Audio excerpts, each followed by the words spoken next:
The Denon DHT-S217 is a 2.1 channel soundbar with Dolby Atmos support. Now in this video we're comparing it to some of its rivals and to see if it's actually worth its price tag. Because at the time of filming and in the UK it can be found for £250 and in the US it can be found for $250. So to kick off this video, I would like to talk about its aesthetics, and here it's actually a pretty sleek and stylish soundbar. You can find the dimensions on your screen right now to make sure that it fits with your setup. You can place it on a cabinet like I have in front of a 55-inch TV, or equally wall mount it. Now you have also got a fabric design that stretches towards the front of it and a black plastic design that is at the rear of it. No complaints whatsoever. Better still, you've also got physical control buttons found at the top of the soundbar, making it a little bit more intuitive to use in comparison to those that opt for touch or haptic feedback buttons. Now of course you can control your soundbar from afar, and here you have got a bundled remote which will provide you a plethora of different options. It is a shame, however, that the soundbar does not have an LED LCD display, and therefore means you'll have to remember the little LED sequence that it has. Here you've got a variety of different colors, and they all correspond with the different functionalities of the soundbar. So moving swiftly on, we get onto connectivity, and here it's actually quite a shame that you've only got Bluetooth in order to connect to it wirelessly, and indeed over here you're limited to the SBC codec only, and as a result you'll want to use it sparingly, as the overall audio transmission loss can be heard. Now thankfully, however, you have got a good selection of wired connections. You've got optical, a 3.5mm auxiliary input, and also HDMI. Furthermore, for your outputs, you have got an HDMI, eARC and ARC port, which is great for feeding uncompressed Dolby Atmos data to your television, of course if it does support it. And then you have also got a subwoofer output, which is great because you can of course upgrade this soundbar with a subwoofer, be it from Denon or another brand, at a later date, or of course if you have it laying around at home. So with all that out of the way, let's get on to a sound demo. Now I appreciate it's not going to be ideal over YouTube nor using my microphones, but it'll give you a little bit of a taster. First off, we'll be going to a music demo, which is from Priya J, titled Like Me, and then you'll be going to a piece to camera whereby I'll be presenting the Genesis electrified GV70 on Totally EV. Make sure you check out the annotations on your screen to understand how the soundbar is actually operating.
In for review, one of my neighbours said to me, "Hey, didn't you already get this in?" I thought to myself, are you thinking of the Bentley Bentayga Hybrid, which also came in a red colour finish? And I thought, yeah, isn't it just a newer model? It's not until they came closer to the vehicle, got a Genesis badge on it.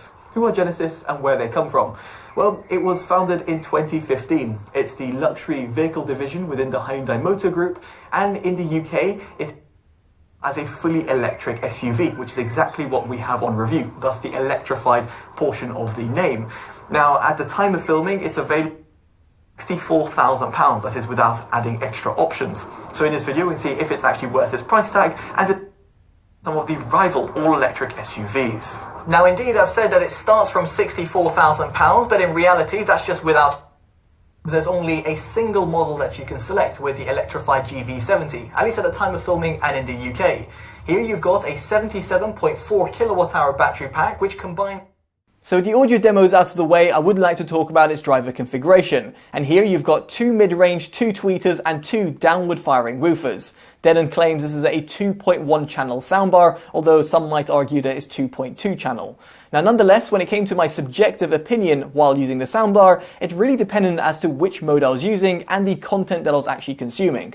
Hopefully you were able to hear the differences between the sound modes, but let me just actually expand on this. First off, in terms of the pure mode EQ, I felt that this was a bit more of the reference sound.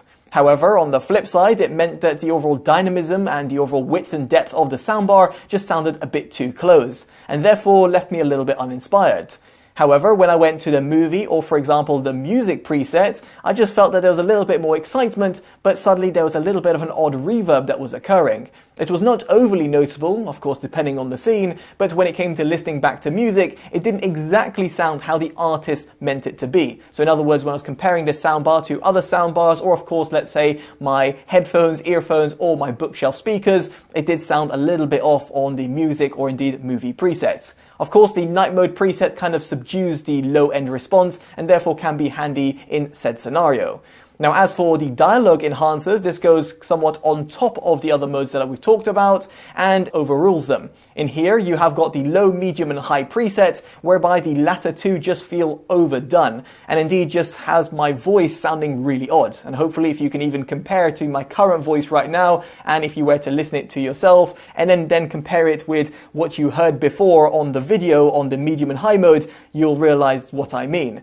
However, on the low mode preset, it really does a good job of bringing out the vocal clarity in comparison to the other tones. Unsurprisingly here, you'll have a hindrance in terms of the other frequency tones, but in this respect, if you only want to listen to vocal tracks, so in other words by that I mean, let's say a piece to camera like I was presenting a vehicle, or of course let's say you're listening to the news, then you might want to use the voice enhancer feature in order to bolster the overall mid-range response. Now with all that to consider, I did my critical music listening with the music EQ preset, purely because I feel that most people will probably like to use this in comparison to the pure mode EQ. Now here I felt that it did a decent job across the sound frequency range, albeit not all that great.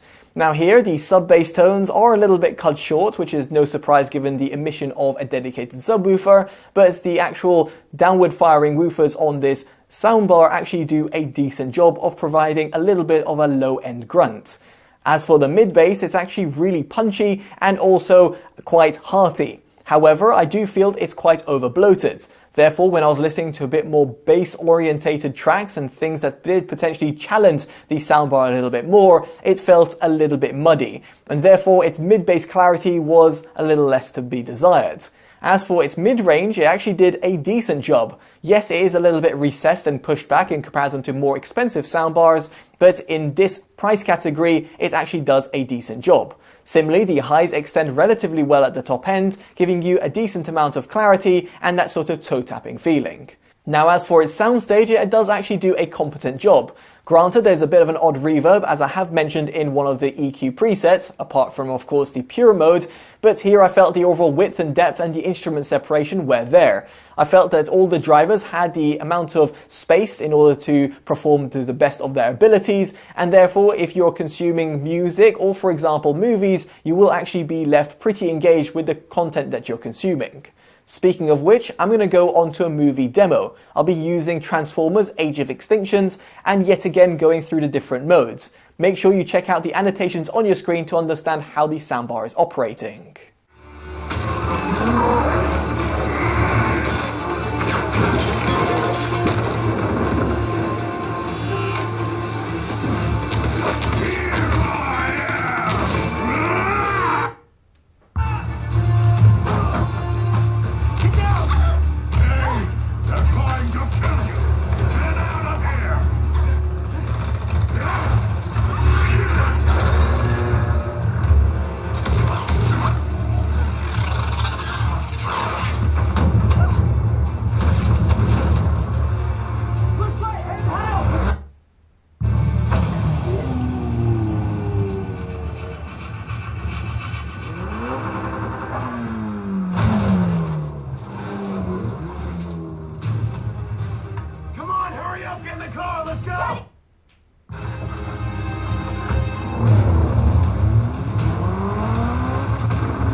Now yet again, my microphones won't actually give you an accurate lifelike reproduction of what the soundbar is able to reproduce, so let me actually get on to my subjective opinion. Now I'm not sure if you guys were able to tell, but in terms of its pure mode EQ, while it was feeding through a Dolby Atmos signal, it wasn't actually producing any sort of Dolby Atmos sound. And this somewhat makes sense because a reference sound is normally, let's say, a 2.0 or 2.1 channel sound rather than a multi-channel sound in what is exactly Dolby Atmos is actually able to produce. So in this respect, if you want that extra heightened information and want to feel a little bit more involved with what you're listening to, you'll want to go on the movie or, for example, music presets. Yet again, this adds a little bit of an odd reverb in comparison to the pure mode EQ, but hopefully when you're consuming content such as movies, it'll be a little bit less apparent. Here I used the movie EQ preset because it was actually quite fitting and did a decent job across the sound frequency range and provided a pretty engaging sound. The overall bangs, explosions and the vocal sounds came out pretty well, and that extra heightened information thanks to Dolby Atmos was certainly appreciated. Therefore it's great to see that Denon has actually supported the extra metadata, so therefore giving you a better experience over, let's say, traditional Dolby Digital or PCM inputs. Ultimately, what I'm trying to portray over here is that the Denon DHT-S217 is a competent soundbar and will certainly appeal for those people who want an all-in-one soundbar that does relatively well across the sound frequency range, and of course supports Dolby Atmos. However, it is worth considering that if you can incorporate a subwoofer, you might actually want to look at its sibling, the DHT-S517. This actually comes in at roughly the same sort of price point, which seems to have been discounted after the release of the 217. Aside from Denon, you have got the likes of Sonos, Majority and even JBL to consider, some of which I have reviewed and will be down in the description below for your own consideration. Now I'd be curious to know what you make of the S217 down in the comment section below, and if or why you would pick it over some of the alternatives. Now if you've liked this independent detailed review, definitely do consider dropping a like, subscribing and hitting that bell notification, all of which are greatly appreciated and allows me to continue delivering honest reviews like this one. As such, I've been Totally Dubbed and I'll hopefully see you in the next one. Take care of yourselves and goodbye.